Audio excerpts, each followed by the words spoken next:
सनातन धर्म में पितृपक्ष का माह पितरों का आशीर्वाद पाने के लिए बहुत महत्वपूर्ण समय माना जाता है।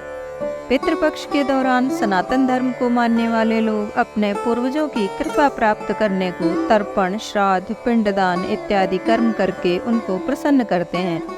कहा जाता है कि पितृपक्ष के 15 दिनों के दौरान पितृ धरती पर आते हैं। यदि ऐसे में हमसे कोई गलती हो जाए तो पितृ नाराज भी हो जाते हैं और बिना भोजन किए और बिना आशीर्वाद दिए ही लौट जाते हैं। तो हर व्यक्ति यही चाहता है कि उनके पितृ यानी उनके पूर्वज मृत्यु के बाद उत्तम लोक में जाएं और सुखी रहें। इसका कारण यह भी है कि पितरों के खुश और सुखी रहने से परिवार में सुख, समृद्धि और उन्नति बनी रहती है। इसलिए हर वर्ष भाद्रपद पूर्णिमा से लेकर आश्विन अमावस्या तक पितरों का श्राद्ध, तर्पण और पिंडदान किया जाता है।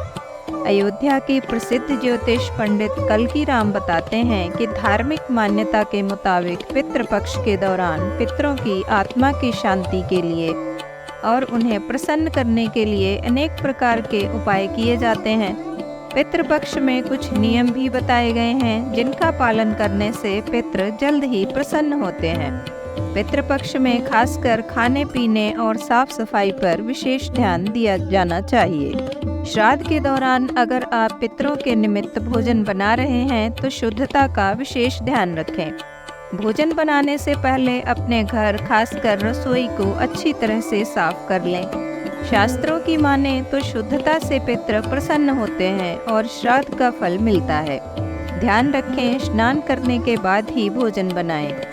श्राद्ध के दौरान घर में सात्विक भोजन ही बनाएं।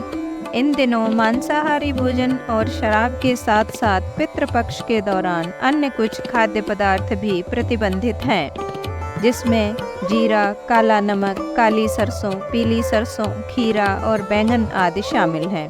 प्याज, लहसुन, तेल और बैंगन का इस्तेमाल भी निषेध है और हर प्रकार के कंद भी निषेध हैं, यानी जमीन से निकलने वाली सब्जियां। इसके अलावा भोजन में इस्तेमाल होने वाला दूध और दही गाय का ही होना चाहिए। वैसे आजकल हर जगह उपलब्ध न होने की वजह से लोग अपनी सुविधा अनुसार भी बना लेते हैं। पितरों के नाम बनाए जाने वाले भोजन में खीर और पूड़ी का विशेष महत्व माना जाता है।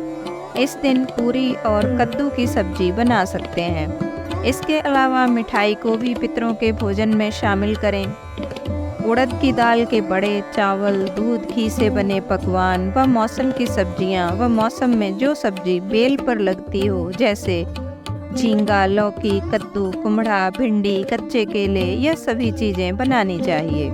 श्राद्ध के दौरान बना हुआ भोजन 5 जगह निकाला जाता है। सबसे पहले कौवे, गाय व कुत्ते को खिलाएं।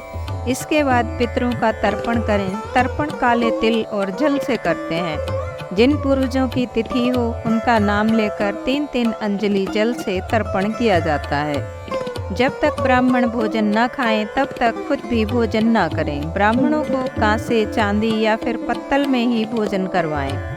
श्राद्ध कर्म के दौरान कांच और प्लास्टिक जैसी चीज़ों का इस्तेमाल करना वर्जित है।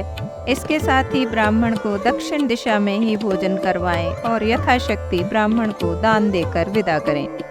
उम्मीद करती हूँ आज की जानकारी आपको हितकर लगी होगी। अगर हाँ तो अपने पितरों की खुशी के लिए एक लाइक और एक कमेंट जरूर करें।